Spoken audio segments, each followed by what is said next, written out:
जिस पतिव्रता नारी के आगे स्वयं मृत्यु के देवता यमराज को भी झुकना पड़ा, जिस स्त्री ने अपने तप, प्रेम और अटूट विश्वास से अपने पति को मृत्यु के मुख से वापस ले लिया, आज उसी महान सती माता सावित्री की अमर कथा हम सुनने जा रहे हैं। कहते हैं जो भी श्रद्धा और भक्ति से वट सावित्री व्रत की यह पावन कथा सुनता है, उसके जीवन से बड़े संकट दूर हो जाते हैं, पति पत्नी के बीच प्रेम बना रहता है और घर में अखंड सौभाग्य का वास होता है। तो भक्तिभाव से बोलिए धर्मराज जी की जय, माता सावित्री जी की जय। प्राचीन समय की बात है।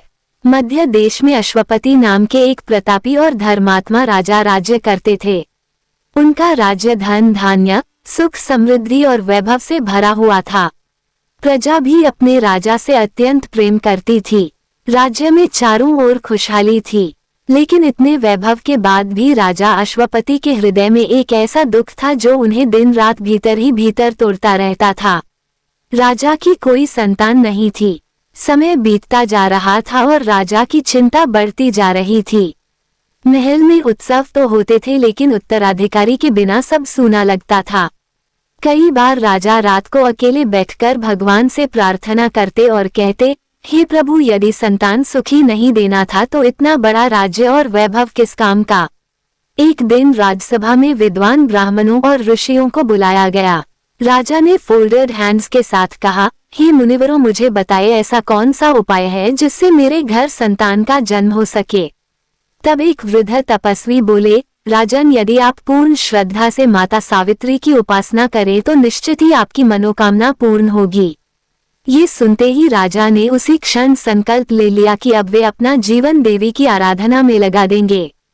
उस दिन से राजा अश्वपति ने कठोर तपस्या आरंभ कर दी। वे प्रतिदिन ब्रह्म मुहूर्त में उठते, स्नान कर माता सावित्री के मंत्रों का जाप करते, हवन करते और सैकड़ों ब्राह्मणों को भोजन कराते।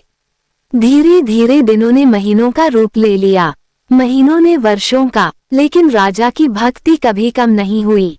तपस्या करते करते उनका शरीर कमजोर होने लगा, लेकिन विश्वास पहले से भी अधिक मजबूत हो गया।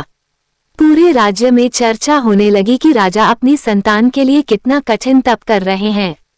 एक दिन चतुर्थी तिथि की पावन सुबह थी। राजा हवन कर माता का स्मरण कर रहे थे। तभी अचानक पूरा वातावरण दिव्य प्रकाश से भर उठा। महल सुगंध से महकने लगा। आकाश में मधुर ध्वनि गूंज उठी। राजा ने अपनी आंखें खोली तो देखा कि स्वयं देवी सावित्री उनके सामने प्रकट हैं। देवी का तेज इतना अद्भुत था कि राजा उनकी ओर ठीक से देख भी नहीं पा रहे थे। वे तुरंत उनके चरणों में गिर पड़े। तब माता सावित्री ने मधुर स्वर में कहा, हे राजन, तुम्हारी भक्ति और तपस्या से मैं अत्यंत प्रसन्न हूँ। शीघ्र ही तुम्हारे घर एक दिव्य कन्या जन्म लेगी। वह साधारण कन्या नहीं होगी। उसका तेज तीनों लोकों में प्रसिद्ध होगा और उसका नाम युगों युगों तक लिया जाएगा। इतना कहकर देवी अंतर ध्यान हो गईं। राजा अश्वपति की आंखों से आनंद के आंसू बहने लगे। वे दौड़ते हुए महल में पहुंचे और रानी मालती को सारी बात बताई। पूरे राज्य में उत्सव मनाया जाने लगा। कुछ समय बाद रानी ने एक अत्यंत सुंदर कन्या को जन्म दिया।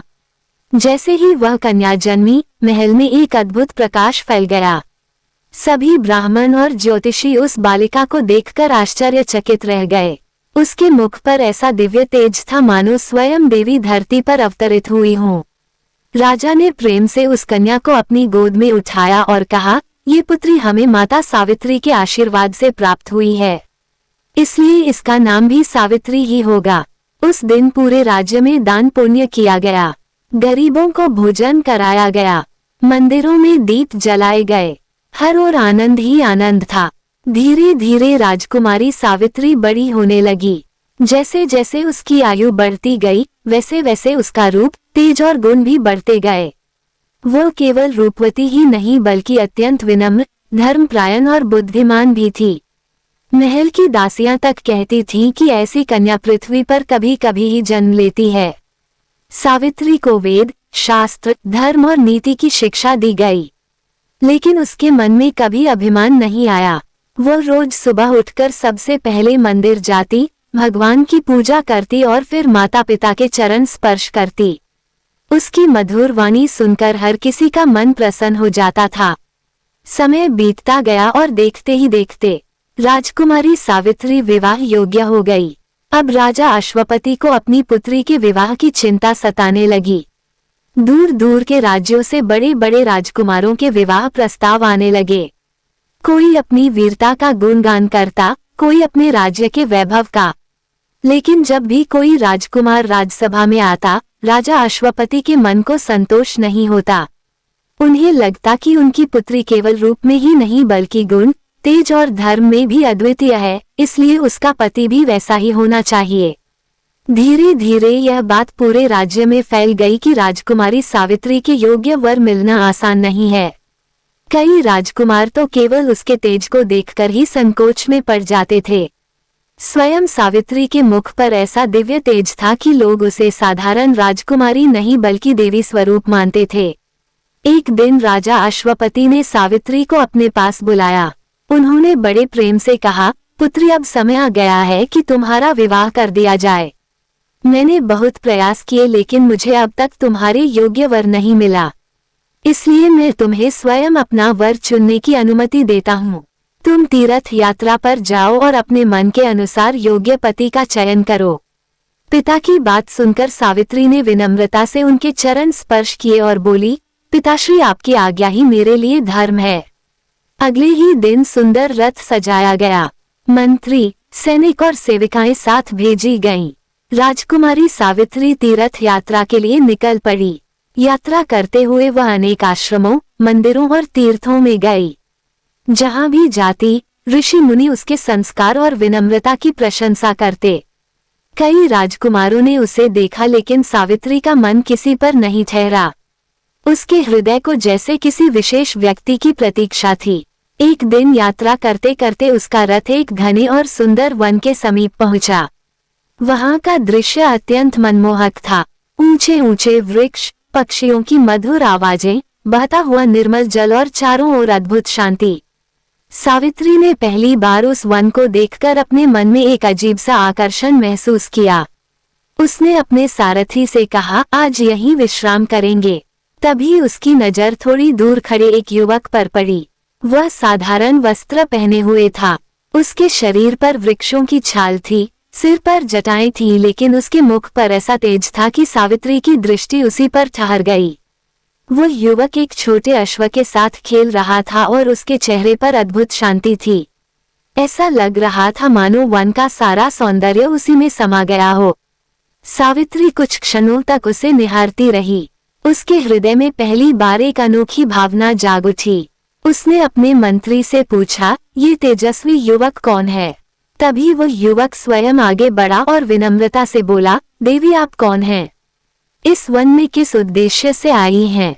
उसकी वाणी में इतना मधुर भाव था कि सुनते ही सावित्री का मन और भी अधिक उसकी ओर आकर्षित हो गया। मंत्री ने उत्तर दिया, यह मध्य देश के महाराज अश्वपति की पुत्री राजकुमारी सावित्री हैं। तीर्थ यात्रा करते हुए यहाँ पहुंची हैं। युवक ने तुरंत हाथ जोड़कर उनका स्वागत किया और बोला, राजकुमारी, आपके चरण हमारे इस छोटे से आश्रम में पड़े, ये हमारा सौभाग्य है। कृपया हमारे आश्रम को पवित्र कीजिए। सावित्री उसके साथ आश्रम की ओर बढ़ी। वहां पहुंचकर उसने देखा कि एक वृद्ध राजा और रानी साधारण वस्त्रों में बैठे हैं। दोनों की आंखों की ज्योति जा चुकी थी, फिर भी उनके चेहरे पर तेज और संतोष था। तब उस युवक ने कहा, मेरे पिता पहले साल देश के राजा थे। उनका नाम द्युमत सेन है, लेकिन दुर्भाग्यवश उनका राज्य छिन गया और वे नेत्रहीन हो गए। तब से हम इसी वन में रहकर तपस्या और साधारण जीवन व्यतीत कर रहे हैं। मैं उनका पुत्र सत्यवान हूँ। जैसे ही सावित्री ने सत्यवान नाम सुना, उसके मन में एक दिव्य कंपन सा हुआ। उसे ऐसा लगा मानो उसका हृदय उसी क्षण सत्यवान को अपना पति स्वीकार कर चुका है। सत्यवान के मुख पर तेज था, वाणी में विनम्रता थी और माता पिता के प्रति उसकी सेवा भावना देखकर सावित्री भीतर तक प्रभावित हो गई। उस रात सावित्री की आंखों में नींद नहीं थी। उसके मन में बार बार सत्यवान का चेहरा आ रहा था। सुबह होते ही उसने मन ही मन निश्चय कर लिया कि यदि वह विवाह करेगी तो केवल सत्यवान से ही करेगी। इसके बाद वह अपने महल लौट आई, लेकिन अब उसका मन हर समय उसी वन और सत्यवान के विचारों में खोया रहता था। कुछ दिनों बाद राजा अश्वपति ने सावित्री को अपने पास बुलाया और मुस्कुराते हुए पूछा, पुत्री तुम्हारी यात्रा कैसी रही? क्या तुम्हें अपने योग्य वर मिल गया? ये सुनते ही सावित्री का चेहरा लज्जा से झुक गया। कुछ क्षण मौन रहने के बाद उसने धीमे स्वर में कहा, पिताश्री मैंने अपने मन से एक पुरुष को पति रूप में स्वीकार कर लिया है। राजा अश्वपति प्रसन्न होकर बोले, पुत्री बताओ वह कौन है, किस राज्य का राजकुमार है? तब सावित्री ने सत्यवान और उसके परिवार के बारे में सब कुछ बता दिया। उसने कहा, पिताश्री वह वन में रहने वाला साधारण युवक अवश्य है, लेकिन उसके समान तेजस्वी, धर्मात्मा और माता पिता की सेवा करने वाला पुरुष मैंने आज तक नहीं देखा। उसके मुख पर सत्य का तेज है, इसलिए मैंने उसे अपने मन से पति मान लिया है। राजा अश्वपति यह सुनकर कुछ क्षणों तक शांत रहे। तभी उसी समय राजसभा में वीणा की मधुर ध्वनि गूंज उठी। सभी ने देखा कि देवर्षि नारद जी वहां पधार रहे हैं। राजा तुरंत उठे और आदरपूर्वक उन्हें आसन दिया। कुछ देर बाद राजा ने मुस्कुराकर कहा, देवर्षि मेरी पुत्री ने अपने लिए वर का चयन कर लिया है। आप त्रिकालदर्शी हैं, कृपा करके बताइए वह युवक कैसा है? देवर्षि नारद जी ने ध्यान लगाया और कुछ क्षण बाद बोले, राजन सत्यवान जैसा तेजस्वी, धर्मात्मा, विनम्र और वीर युवक संसार में दुर्लभ है। वह सत्यवादी है, माता पिता का भक्त है और हर गुण में श्रेष्ठ है। ये सुनते ही राजा और रानी प्रसन्न हो उठे, लेकिन अगले ही क्षण नारद जी का चेहरा गंभीर हो गया। उन्होंने गहरी सांस लेते हुए कहा, राजन सत्यवान में सभी गुण हैं, लेकिन उसमें एक बहुत बड़ा दोष भी है। उसकी आयु अत्यंत अल्प है। आज से ठीक 1 वर्ष बाद उसकी मृत्यु निश्चित है। जैसे ही ये शब्द राजसभा में गूंजे, वहां सन्नाटा छा गया। रानी मालती की आंखों से आंसू बहने लगे। राजा अश्वपति का चेहरा उतर गया।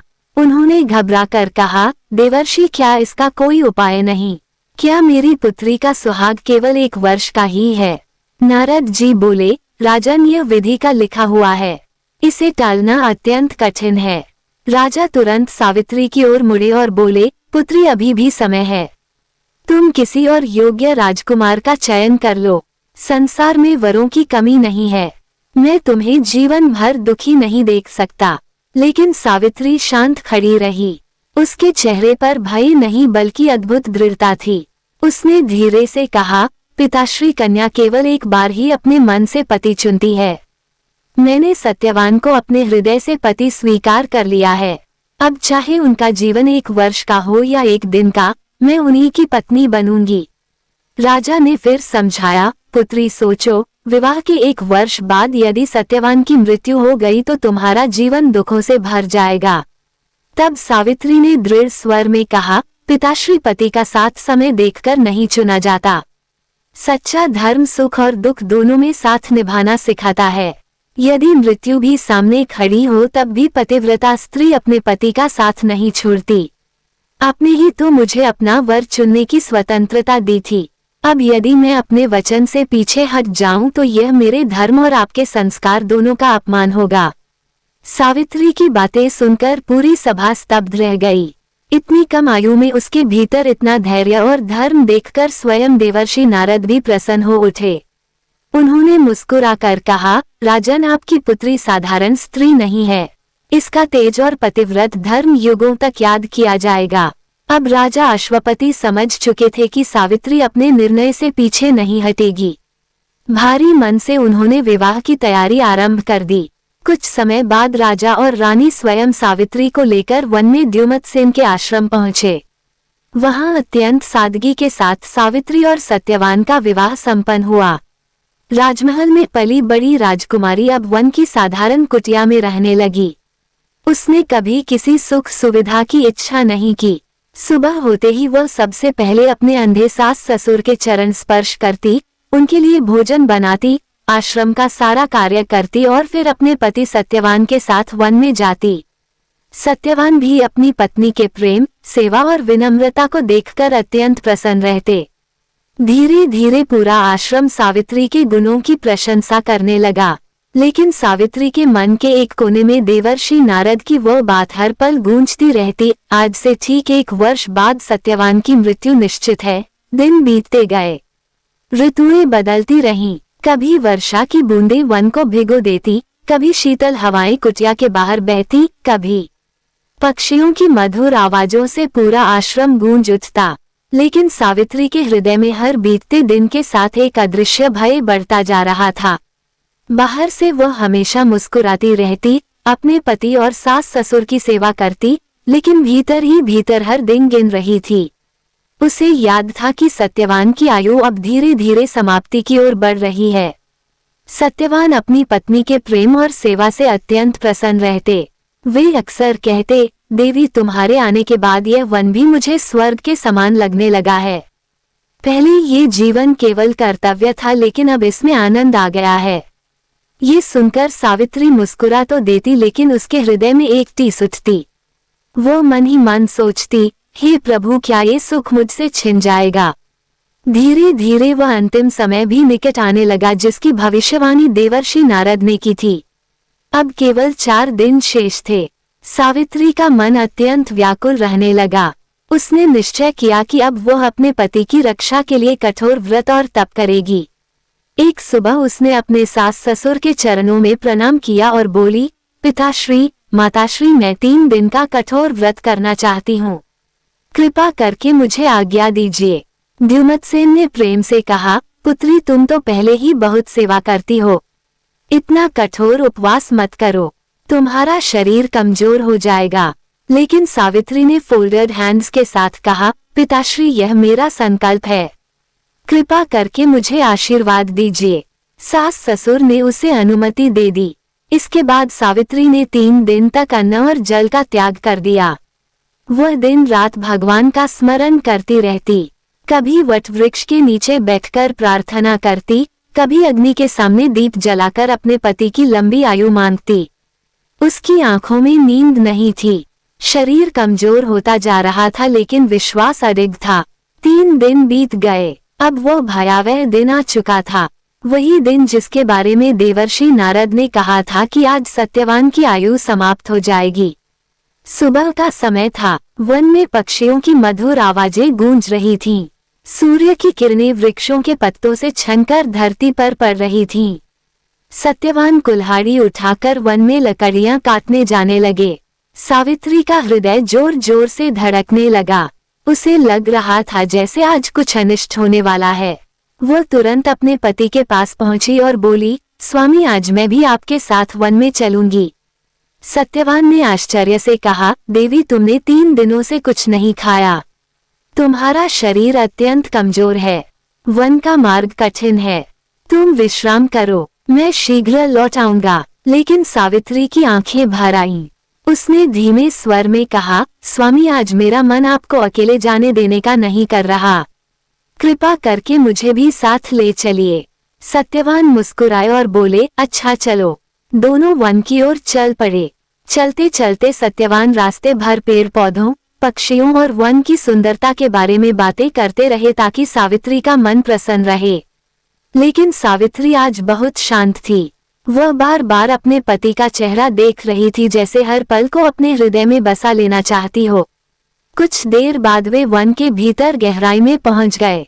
सत्यवान वृक्षों से लकड़ियां काटने लगे। अचानक उनके हाथ रुक गए। उन्होंने अपना सिर पकड़ लिया। उनके चेहरे पर पीड़ा साफ दिखाई देने लगी। सावित्री घबराकर उनके पास दौड़ी और बोली, स्वामी, क्या हुआ?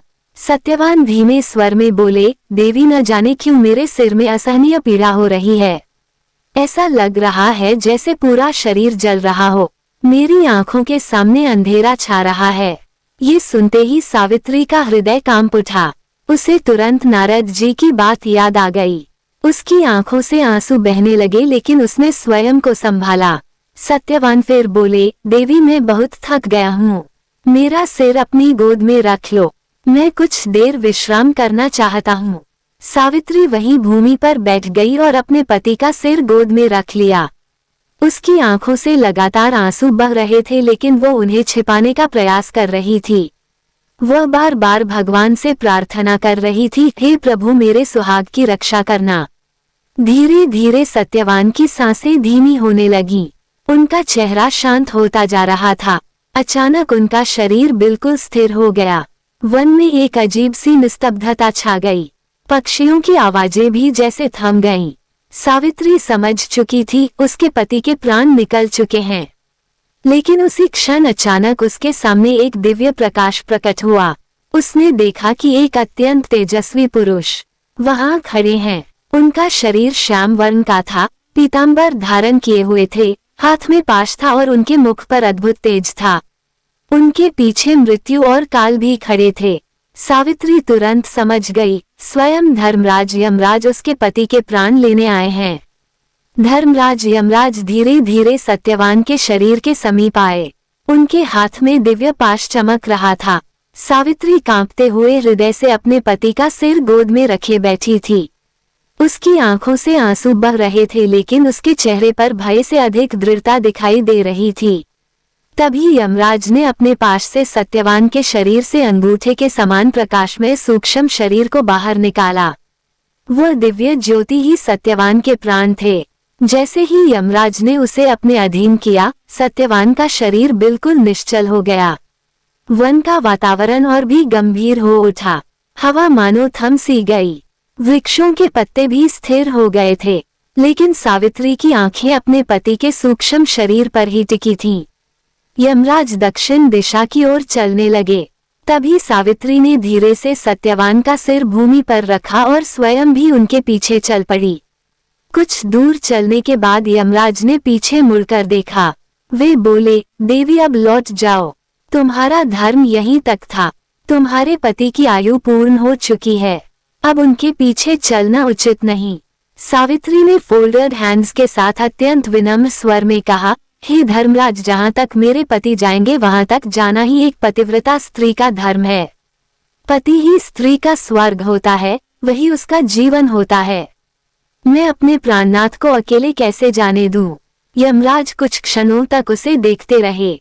उन्होंने अपने जीवन में अनेक स्त्रियों का विलाप देखा था, लेकिन ऐसा धैर्य, ऐसा धर्म और ऐसा प्रेम उन्होंने बहुत कम देखा था। वे बोले, देवी, तुम्हारे वचन धर्म से भरे हुए हैं। मैं तुमसे प्रसन्न हूँ। तुम सत्यवान के प्राणों को छोड़कर कोई भी एक वरदान मांग सकती हो। सावित्री ने तुरंत कहा, हे धर्मराज, मेरे सास ससुर ने जीवन में बहुत दुख सहा है। मेरे ससुर द्युमत्सेन ने अपना राज्य खो दिया और अपनी आंखों की ज्योति भी। कृपा करके उन्हें फिर से नेत्र ज्योति और उनका खोया हुआ राज्य प्राप्त हो जाए। यमराज बोले, तथास्तु। तुम्हारे ससुर को उनकी आंखों की रोशनी और उनका राज्य दोनों वापस मिल जाएंगे। अब तुम लौट जाओ। लेकिन सावित्री वहीं नहीं रुकी। वो फिर भी यमराज के पीछे पीछे चलती रही। कुछ दूर जाने के बाद यमराज ने फिर पीछे मुड़कर देखा। वे बोले, देवी, तुम अभी तक मेरे पीछे क्यों चली आ रही हो? तुम्हारा शरीर थक जाएगा, लौट जाओ। सावित्री ने शांत स्वर में कहा, हे धर्मराज, सत्पुरुषों की संगति कभी व्यर्थ नहीं जाती। आपके जैसे धर्मस्वरूप देवता के साथ चलना मेरे लिए सौभाग्य की बात है। सज्जनों का साथ मनुष्य के जीवन से अंधकार दूर कर देता है। इसलिए आपके पीछे चलते हुए मुझे कोई कष्ट नहीं हो रहा। यमराज अब उसके ज्ञान और धैर्य से प्रभावित होने लगे थे। वे बोले, देवी, तुम्हारी वाणी अत्यंत मधुर और धर्मयुक्त है। मैं तुमसे फिर प्रसन्न हुआ हूँ। एक और वरदान मांग लो। सावित्री बोली, प्रभु, मेरे पिता राजा अश्वपति संतान के लिए वर्षों तक तप करते रहे थे। कृपा करके उन्हें 100 तेजस्वी पुत्रों का सुख प्राप्त हो। यमराज बोले, तथास्तु। तुम्हारे पिता को 100 पराक्रमी पुत्र प्राप्त होंगे। अब तुम वापस लौट जाओ। लेकिन सावित्री फिर भी नहीं रुकी। वो उसी श्रद्धा और शांत भाव से यमराज के पीछे चलती रही। अब यमराज के मन में भी आश्चर्य होने लगा। वे सोचने लगे, ये कैसी स्त्री है? इसका शरीर कमजोर है, 3 दिनों से इसने अन्न तक ग्रहण नहीं किया, फिर भी इसके कदम रुक नहीं रहे। इसके भीतर अवश्य कोई दिव्य शक्ति है। कुछ देर बाद यमराज फिर रुके और बोले, देवी, अब बहुत दूर आ चुकी हो। तुम्हारा यहाँ तक आना ही अद्भुत है। अब लौट जाओ। तब सावित्री ने अत्यंत भावपूर्ण स्वर में कहा, हे धर्मराज, इस संसार में धर्म ही मनुष्य का सच्चा साथी होता है। धन, राज्य, शरीर और संबंध सब यहीं रह जाते हैं, लेकिन धर्म मृत्यु के बाद भी साथ जाता है। जो माता पिता, गुरु और पति की सेवा करता है वही सच्चा पुण्य प्राप्त करता है। और जो स्त्री अपने पति का साथ अंतिम क्षण तक निभाती है वही पतिव्रता कहलाती है। यमराज उसकी बातें सुनकर भीतर तक प्रभावित हो उठे। उन्हें महसूस होने लगा कि यह कोई साधारण स्त्री नहीं बल्कि पतिव्रता धर्म की साक्षात मूर्ति है। यमराज कुछ क्षणों तक मौन रहे। उनके गंभीर चेहरे पर भी अब सावित्री के लिए सम्मान दिखाई देने लगा था। उन्होंने पहले कभी किसी स्त्री को इतना धैर्यवान, इतना बुद्धिमान और अपने पति के प्रति इतना समर्पित नहीं देखा था। वे बोले, हे साध्वी, तुम्हारी वाणी धर्म और सत्य से भरी हुई है। तुम्हारे शब्द मेरे हृदय को स्पर्श कर रहे हैं। मैं तुमसे अत्यंत प्रसन्न हूँ। सत्यवान के प्राणों को छोड़कर एक और वरदान मांग लो। सावित्री ने तुरंत हाथ जोड़कर कहा, हे धर्मराज, यदि आप मुझ पर प्रसन्न हैं तो मुझे यह वरदान दीजिए कि मैं अपने पति सत्यवान के 100 तेजस्वी पुत्रों की माता बनूं। यमराज उस समय सावित्री की भक्ति और मधुर वाणी में इतने प्रभावित हो चुके थे कि बिना विचार किए तुरंत बोल उठे, तथास्तु, तुम्हें 100 पराक्रमी पुत्रों का सुख प्राप्त होगा। इतना कहकर वे आगे बढ़ने लगे, लेकिन कुछ ही कदम चलने के बाद अचानक उनके चरण रुक गए। उनके मुख पर आश्चर्य उभर आया। उन्हें अपनी ही वाणी का स्मरण हो आया। वे मन ही मन सोचने लगे, मैंने सावित्री को सत्यवान से 100 पुत्रों का वरदान दे दिया, लेकिन सत्यवान तो मेरे साथ है। बिना पति के यह वरदान कैसे पूर्ण होगा। उसी क्षण यमराज समझ गए कि सावित्री ने अपने धैर्य, बुद्धि और पतिव्रता धर्म से उन्हें पराजित कर दिया है। यमराज धीरे से मुस्कुराए। पहली बार उनके कठोर चेहरे पर करुणा और प्रसन्नता एक साथ दिखाई दी। उन्होंने पीछे मुड़कर सावित्री को देखा। वो अब भी फोल्डेड हैंड्स के साथ शांत भाव से उनके पीछे खड़ी थी। उसकी आंखों में आंसू थे, लेकिन विश्वास उससे भी अधिक गहरा था।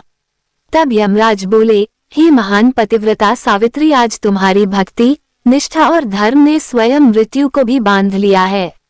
संसार में बहुत लोग तप करते हैं, बहुत लोग यज्ञ करते हैं, लेकिन पति के प्रति ऐसा अटूट प्रेम और धर्म बहुत दुर्लभ है। उन्होंने आगे कहा, देवी, तुम्हारे जैसी पतिव्रता स्त्री युगों में एक बार जन्म लेती है। तुमने अपने प्रेम और सत्य से मुझे प्रसन्न ही नहीं बल्कि विवश कर दिया है। इसलिए मैं सत्यवान के प्राण तुम्हें वापस लौटाता हूँ। इतना कहते ही यमराज ने अपने हाथ का दिव्य पाश खोला। उसी क्षण सत्यवान के प्राण रूपी दिव्य ज्योति मुक्त होकर आकाश में चमकी और पल भर में वन की ओर लौट गई। यमराज बोले, अब तुम्हारा पति पुनः जीवित होगा। वह दीर्घायु रहेगा। तुम दोनों कई वर्षों तक सुखपूर्वक जीवन व्यतीत करोगे। तुम्हारे ससुर को उनका राज्य वापस मिलेगा। तुम्हारे पिता को 100 पुत्र प्राप्त होंगे और तुम्हारा नाम युगों युगों तक पतिव्रता स्त्रियों में सर्वोच्च लिया जाएगा।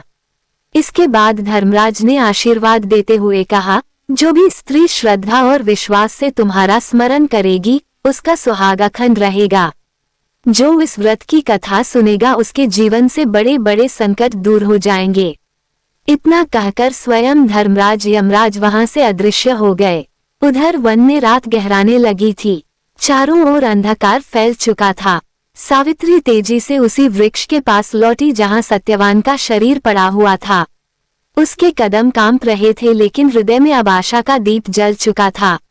वो अपने पति के पास बैठ गई और उनका सिर फिर से अपनी गोद में रख लिया।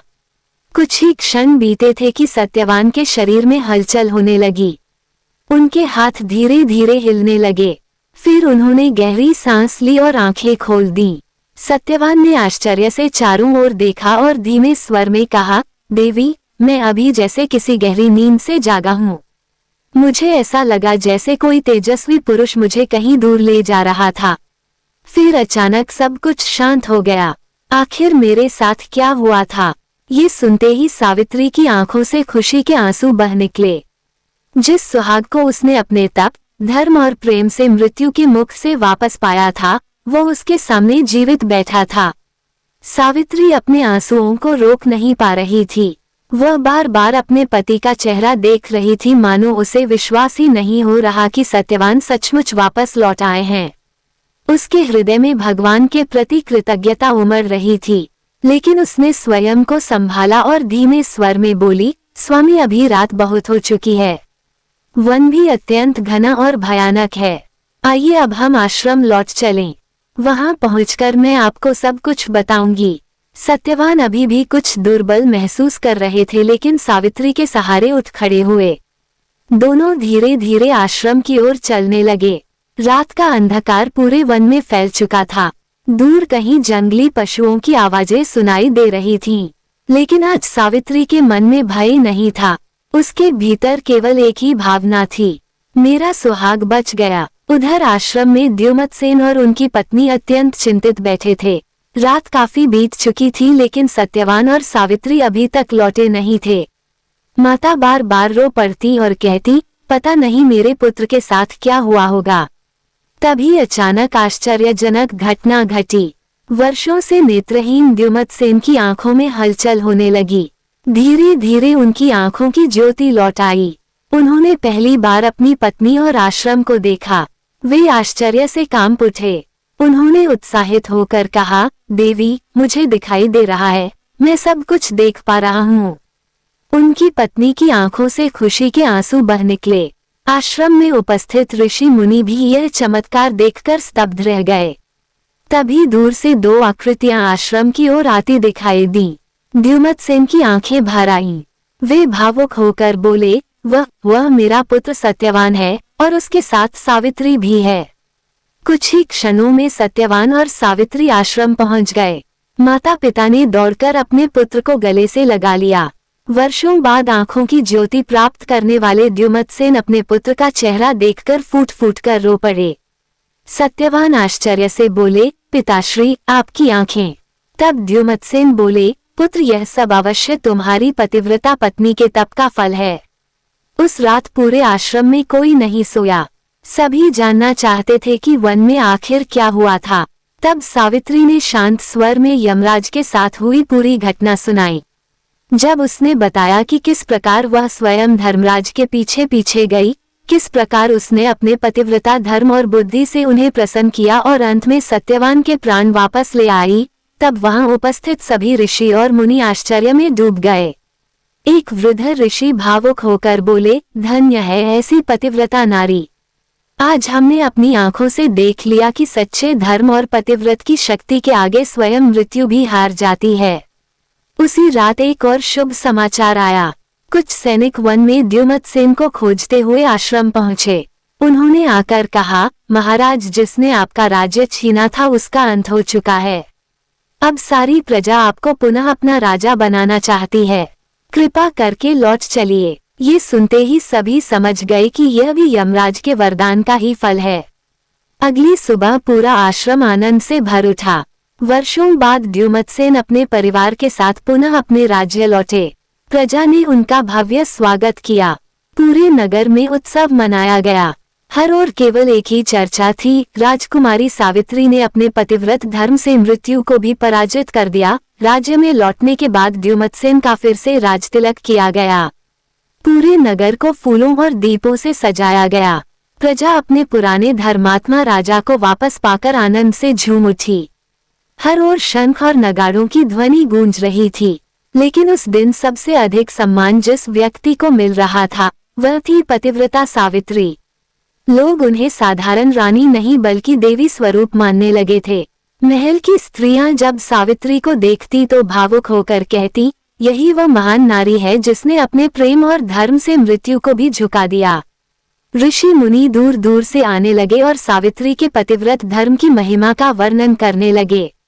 उधर यमराज के वरदान के अनुसार राजा अश्वपति को भी समय आने पर 100 पराक्रमी पुत्रों की प्राप्ति हुई। पूरा राज्य आनंद से भर उठा। राजा अश्वपति बार बार अपनी पुत्री को याद कर भगवान को धन्यवाद देते और कहते, धन्य है मेरी पुत्री जिसने हमारे कुल का गौरव बढ़ा दिया। समय धीरे धीरे आगे बढ़ता गया। सत्यवान और सावित्री ने धर्मपूर्वक राज्य किया। दोनों के बीच प्रेम पहले से भी अधिक गहरा हो गया था। सत्यवान जब भी सावित्री की ओर देखते तो उनकी आंखें भर आती। उन्हें याद आ जाता कि यही वह स्त्री है जिसने अपने तप और अटूट विश्वास से उन्हें मृत्यु के मुख से वापस लौटाया था। कुछ वर्षों बाद सावित्री ने तेजस्वी पुत्रों को जन्म दिया। पूरा राजवंश खुशियों से भर उठा। लोग कहते थे कि ये सब उस पतिव्रता धर्म का फल है जिसने स्वयं धर्मराज को भी प्रसन्न कर दिया।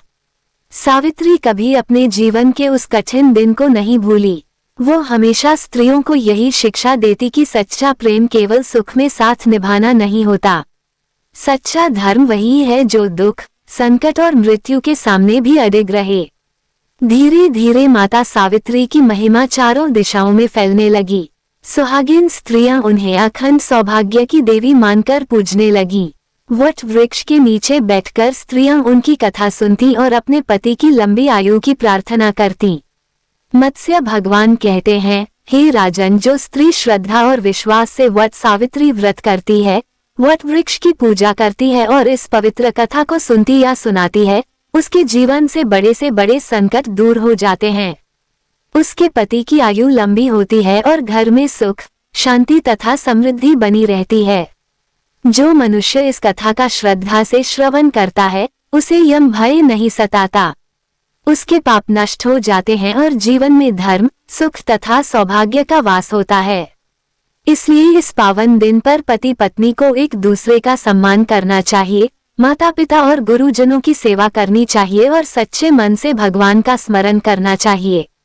क्योंकि जहाँ धर्म, प्रेम और नारी का सम्मान होता है, वहीं राज्य में लौटने के बाद द्युमत्सेन का फिर से राजतिलक किया गया। पूरे नगर को फूलों और दीपों से सजाया गया। प्रजा अपने पुराने धर्मात्मा राजा को वापस पाकर आनंद से झूम उठी। हर ओर शंख और नगाड़ों की ध्वनि गूंज रही थी। लेकिन उस दिन सबसे अधिक सम्मान जिस व्यक्ति को मिल रहा था, वह थी पतिव्रता सावित्री। लोग उन्हें साधारण रानी नहीं बल्कि देवी स्वरूप मानने लगे थे। महल की स्त्रियां जब सावित्री को देखती तो भावुक होकर कहती, यही वह महान नारी है जिसने अपने प्रेम और धर्म से मृत्यु को भी झुका दिया। ऋषि मुनि दूर दूर से आने लगे और सावित्री के पतिव्रत धर्म की महिमा का वर्णन करने लगे। उधर यमराज के वरदान के अनुसार राजा अश्वपति को भी समय आने पर 100 पराक्रमी पुत्रों की प्राप्ति हुई। पूरा राज्य आनंद से भर उठा। राजा अश्वपति बार बार अपनी पुत्री को याद कर भगवान को धन्यवाद देते और कहते, धन्य है मेरी पुत्री जिसने हमारे कुल का गौरव बढ़ा दिया। समय धीरे धीरे आगे बढ़ता गया। सत्यवान और सावित्री ने धर्मपूर्वक राज्य किया। दोनों के बीच प्रेम पहले से भी अधिक गहरा हो गया था। सत्यवान जब भी सावित्री की ओर देखते तो उनकी आंखें भर आती। उन्हें याद आ जाता कि यही वह स्त्री है जिसने अपने तप और अटूट विश्वास से उन्हें मृत्यु के मुख से वापस लौटाया था।